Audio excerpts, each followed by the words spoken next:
tiens particulièrement à remercier la présence massive de la presse, saluer aussi la présence de la commission de l'UEMOA et du ministre du Mali en charge des territoires. Et c'est avec beaucoup de plaisir, mais surtout aussi rappeler la présence des représentants des pays de la Mauritanie et de Guinée pour cette rencontre d'une importance capitale.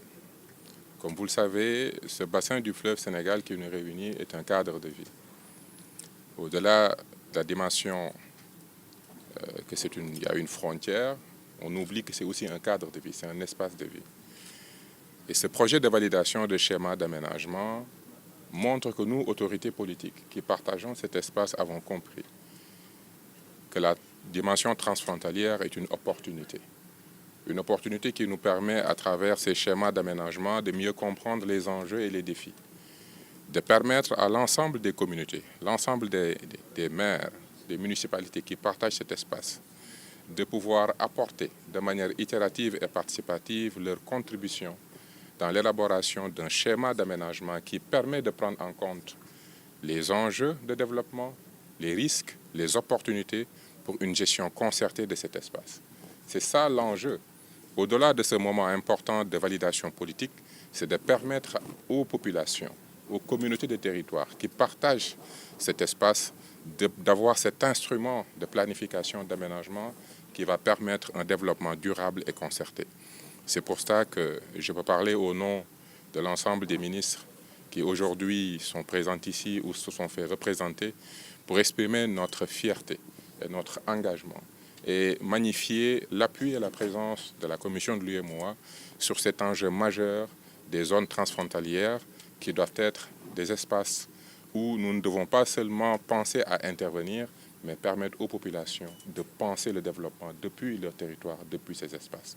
Voilà l'enjeu, l'importance capitale de cette rencontre et nous tenons à saluer le travail qui a été réalisé par nos ingénieurs, nos techniciens, nos experts qui se sont réunis et qui aujourd'hui vont nous présenter les documents techniques, les orientations, les différents cadres stratégiques qui nous permettront d'avoir un schéma qui prendra en compte aussi bien les questions de développement, les questions de résilience, les questions d'infrastructure, les questions liées aussi à tout ce qui est agression de l'environnement et comment penser le développement de manière concertée. Donc ce sont ces questions que nous allons aujourd'hui étudier ensemble et à la fin de la journée, Inch'Allah, nous procéderons à la validation de ce document stratégique. Au-delà de la validation de ce document, notre engagement, et c'est l'engagement de l'ensemble des ministres ici présents, c'est de contribuer et de renforcer et d'exécuter ce schéma-là et de ne pas s'arrêter à l'élaboration d'un cadre stratégique, mais surtout de le mettre en œuvre et d'en tirer les bénéfices au profit de nos populations. Je tiens aussi à remercier la coopération suisse pour son accompagnement et remercier nos présidents de nos pays respectifs qui nous ont accompagnés et que nous représentons ici. Et pour ma part, je tiens à saluer vraiment l'encouragement et les orientations du président de la République, son Excellence, M. Bassirou Diomaye Diakhar Faye, qui nous encourage, nous tous, à œuvrer toujours pour la coopération transfrontalière et renforcer les liens entre nous, pays africains, parce que c'est ensemble que nous allons relever ces défis de souveraineté économique, ces défis d'un développement concerté et durable au profit de nos populations. Vous dites que les schémas d'aménagement transfrontalier intégrés que nous sommes en train d'élaborer et de valider en ce moment découlent de notre politique d'aménagement du territoire communautaire. Vous savez qu'au-delà de la politique communautaire, il y a les politiques nationales qui sont en cohérence, bien sûr, avec la politique communautaire. Mais il y a la particularité des zones frontalières. Au lieu de considérer les zones frontalières comme des espaces de rupture où les pays ont leurs frontières, nous avons pensé qu'il faut considérer le développement intégré transfrontalier. Voilà. Et c'est ce nouvel instrument que nous sommes en train d'expérimenter dans l'UEMOA avec la coopération suisse.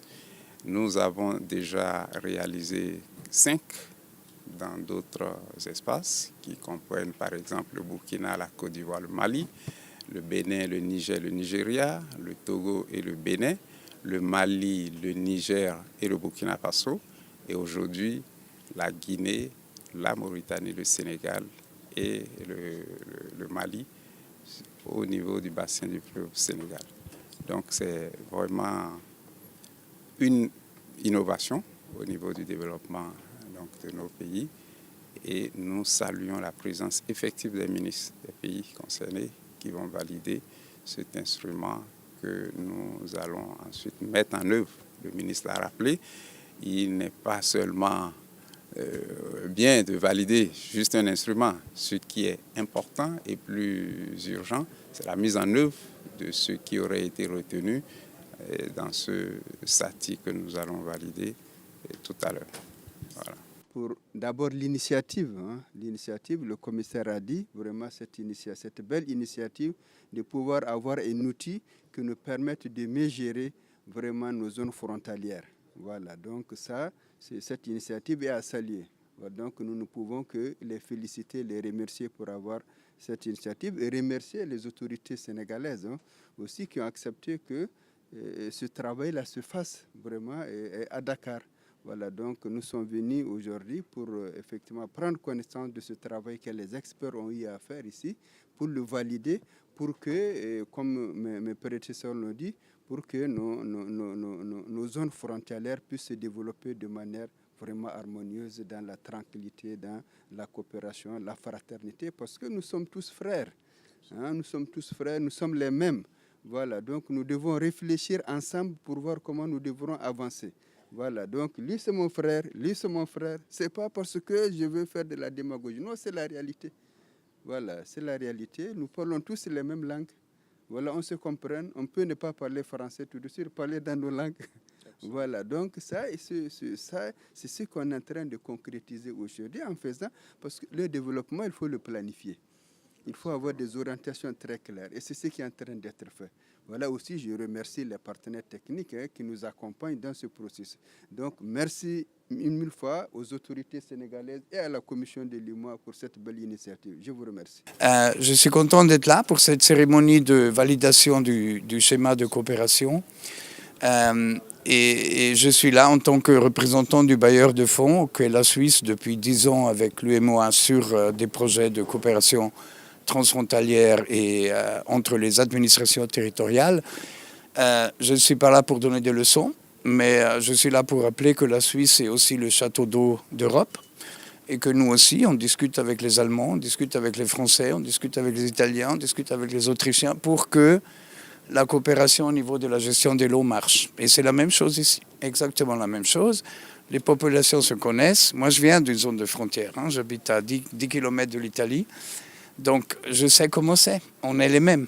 Mais on appartient à des structures différentes. Donc, il faut se parler pour que ces structures puissent nous aider d'un côté et de l'autre de la frontière à profiter de cette manne qui est finalement l'eau. Il ne faut pas qu'on oublie que l'eau est vraiment ce qui est nécessaire à la vie.